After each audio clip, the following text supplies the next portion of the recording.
Ever wonder why every finance nerd on the internet is screaming at you to start investing early?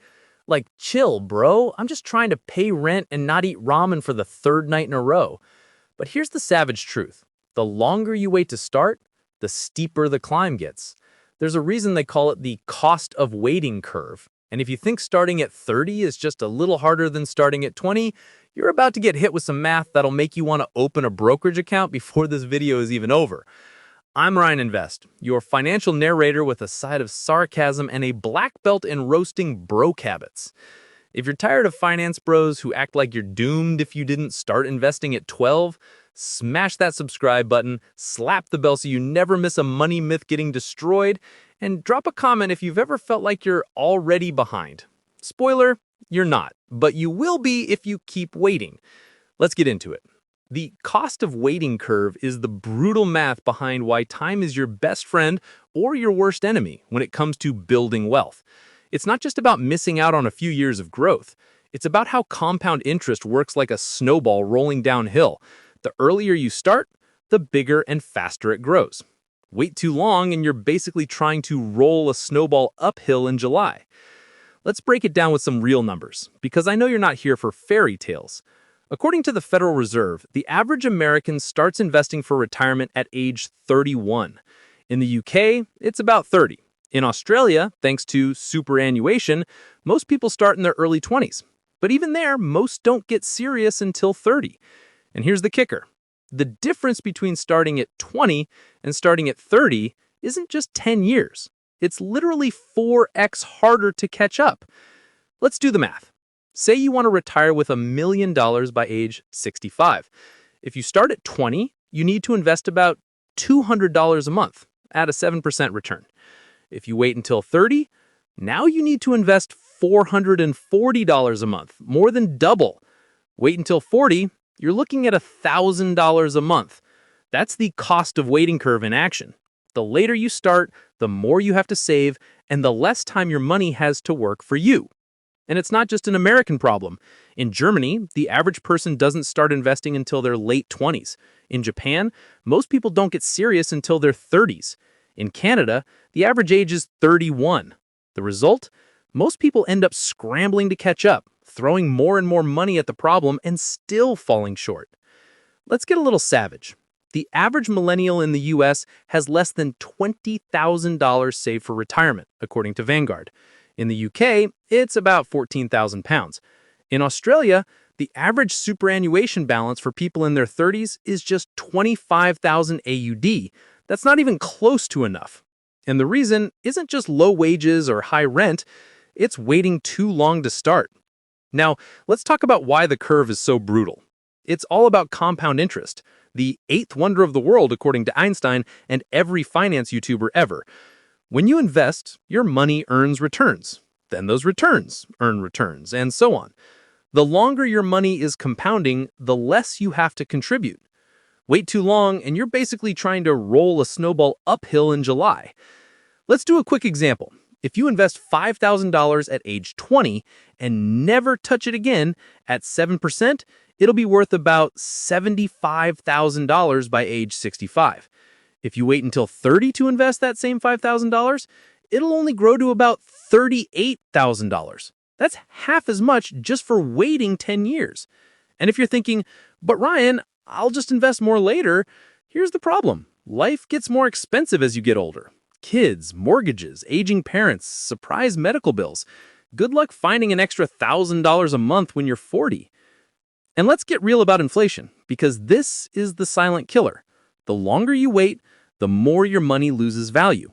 According to the U.S. Bureau of Labor Statistics, $1 in 2000 is worth about $1.70 today. In the UK, £1 in 2000 is worth about £1.60 now. In Australia, $1 in 2000 is worth about $1.80. If you're just saving cash and not investing, you're falling behind every single year. Let's talk about the psychology, because this is where most people get played. The biggest reason people wait to start is fear. Fear of losing money, fear of not knowing what to do, fear of looking dumb. But here's the truth. The only way to lose is to do nothing. The market goes up and down, but over time it always grows. The S&P 500 has averaged about 10% a year for the last century. The FTSE 100 in the UK has done about 7%. The ASX 200 in Australia has done about 9%. If you're in the market, you win. If you're on the sidelines, you lose. And let's get global for a second. In Singapore, the average person starts investing at 29. In South Africa, it's 32. In Brazil, it's 34. The later you start, the harder it gets. The cost of waiting curve doesn't care where you live, it just punishes procrastinators everywhere. Now, let's talk about the excuses, because I know some of you are already typing, but Ryan, I don't have enough money to start.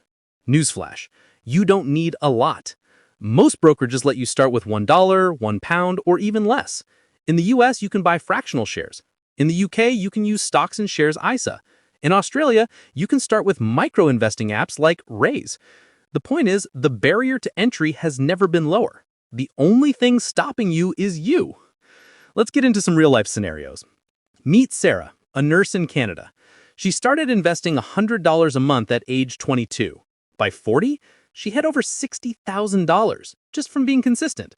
Her friend Mike waited until 32 to start and had to invest $250 a month just to catch up.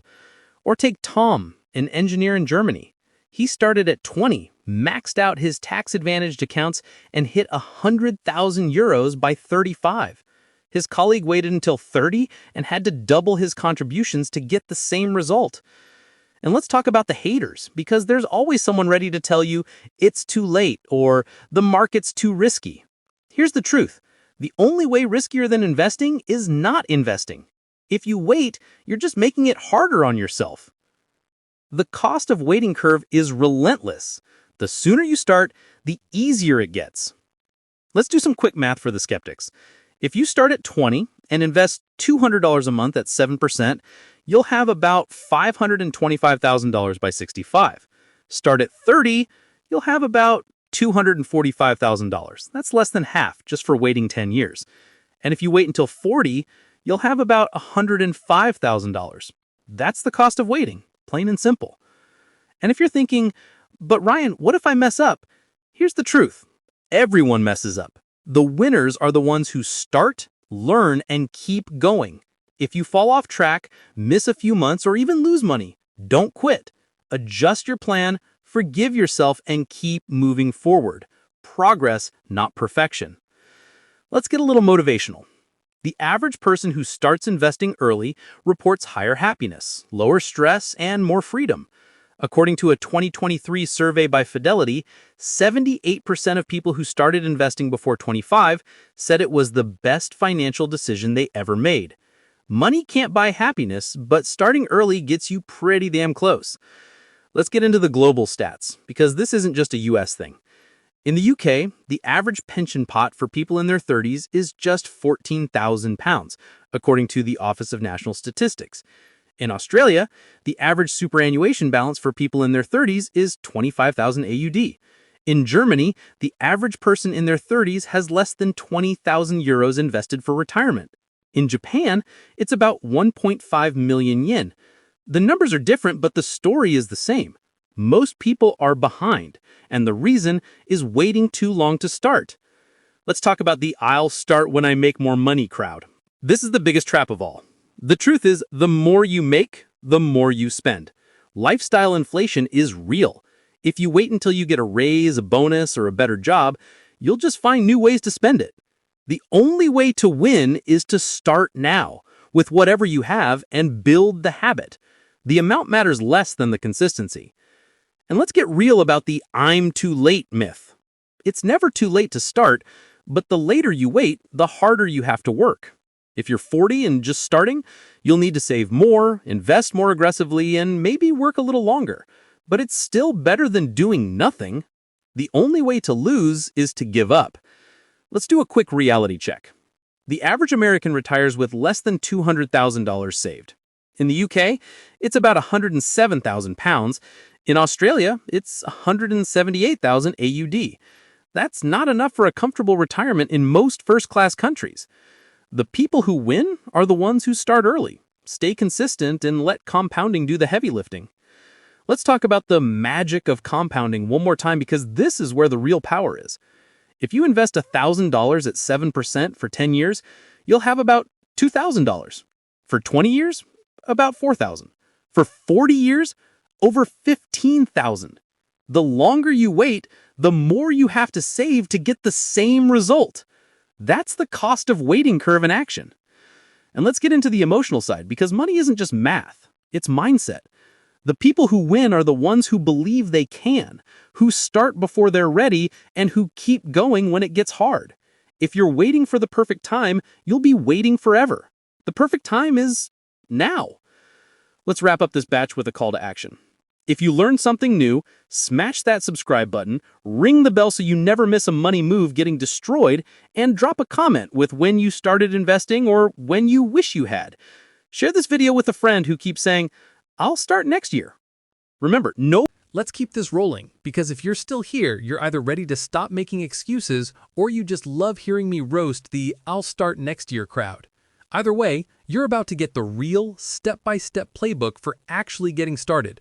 No matter where you live, how much you make, or how many times you've told yourself you'll do it later. If you haven't already, smash that subscribe button, ring the bell, and drop a comment with the age you started investing or the age you wish you had. Let's see who's got the best comeback story. All right, let's get tactical. The first step to beating the cost of waiting curve is to start now with whatever you have.